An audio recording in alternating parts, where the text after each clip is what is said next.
Hello, ഇന്നത്തെ നമ്മുടെ video എന്ന് പറയുന്നത് ഒരുപാട് പേർക്ക് വളരെ യൂസ്ഫുൾ ആയിട്ടുള്ള വീഡിയോ ആയിരിക്കും. ഉറപ്പായിട്ട് റിസൾട്ട് കിട്ടുന്ന ഒരു ഹോം റെമഡിയാണിത്. അതായത് കുഴിനകം ഉള്ളവർക്ക്.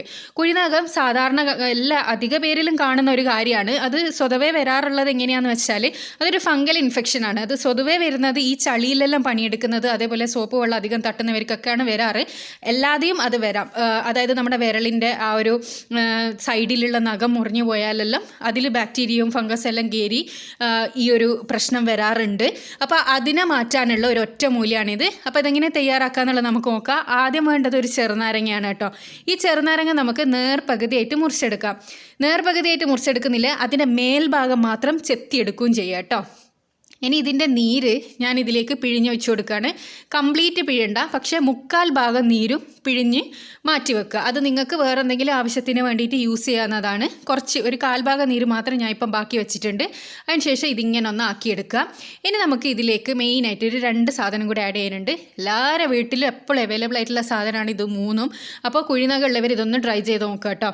ഇനി ഞാൻ ഇതിലേക്ക് ആഡ് ചെയ്ത് കൊടുക്കാൻ പോകുന്നത് മഞ്ഞൾപ്പൊടിയാണ്. പച്ച മഞ്ഞൾ അരച്ചതുണ്ടെങ്കിൽ അതാണ് ഏറ്റവും ബെസ്റ്റ്. എല്ലാന്നാണെങ്കിൽ ഉണക്കി പൊടിച്ച മഞ്ഞൾപ്പൊടി ആയാലും മതി. അത് ഇതിലേക്ക് ഇട്ട് കൊടുക്കുക. അതിൻ്റെ അളവ് എന്ന് പറയുന്നത് ഒരു 1/4 ടീസ്പൂൺ എല്ലാം മതി. പ്രത്യേകിച്ച് ഇത്ര അളവ് എന്നൊന്നുമില്ല. മഞ്ഞൾപ്പൊടിയും പിന്നെ വേണ്ടത് ഉപ്പാണ്. ഉപ്പും അതേപോലെ തന്നെ ഇട്ട് കൊടുക്കുക. അതിനുശേഷം ഒരു കത്തിയോ സ്പൂണോ ഉപയോഗിച്ചിട്ട് ഈ ഒരു ചെറുനാരങ്ങേൻ്റെ ഉള്ളിലേക്ക് ഈ മഞ്ഞളും ഉപ്പും നന്നായിട്ടൊന്ന് മിക്സ് ചെയ്തെടുക്കുക. അതായത് നമ്മുടെ ഈ 3 സാധനം, ആ നീരും ചെറുനാരങ്ങയുടെ നീരും മഞ്ഞളും ഉപ്പും കൂടി നന്നായി ഒന്ന് കലരണം.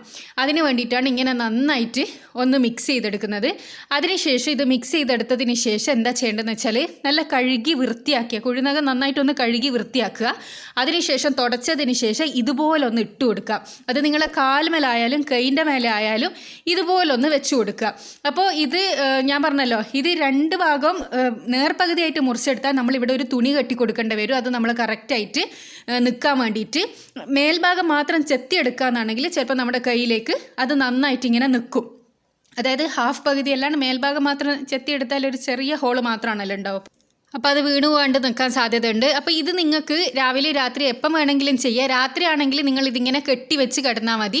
കൂടുതൽ നേരം വെക്കുന്നത് അത്രയും ഗുണം ചെയ്യും. അപ്പോൾ ഇത്ര നേരം എന്നൊന്നുമില്ല, എത്ര നേരം വെക്കുന്നോ അത്രയും ഗുണം ചെയ്യും. അപ്പോൾ ഇതൊന്നും എല്ലാവരും ട്രൈ ചെയ്ത് നോക്കുക. ഉറപ്പായിട്ട് നിങ്ങൾക്ക് വളരെ നല്ല റിസൾട്ടായിരിക്കും. പിന്നെ കുഴിനകം വരാതിരിക്കാനും ഇത് നല്ലൊരു റെമഡിയാണ്. അപ്പോൾ ഇതെല്ലാവരും ട്രൈ ചെയ്തതിന് ശേഷം നിങ്ങളുടെ അഭിപ്രായം അറിയിക്കാൻ വേണ്ടി മറക്കരുത്. ഇതുപോലെയുള്ള യൂസ്ഫുൾ ആയിട്ടുള്ള വീഡിയോസ് കാണാൻ ഇഷ്ടപ്പെടുന്നവരാണെങ്കിൽ ചാനലൊന്ന് സബ്സ്ക്രൈബ് ചെയ്യുക. അടുത്തുള്ള ബെൽ ബട്ടൺ കൂടി ക്ലിക്ക് ചെയ്യുകയാണെങ്കിൽ ഞാൻ ഫ്യൂച്ചറിലിടുന്ന വീഡിയോസ് എല്ലാം നിങ്ങൾക്ക് നോട്ടിഫിക്കേഷനായിട്ട് ലഭിക്കുന്നതായിരിക്കും. അടുത്ത നല്ല വീഡിയോ ആയിട്ട് വീണ്ടും കാണാം. Thanks for watching.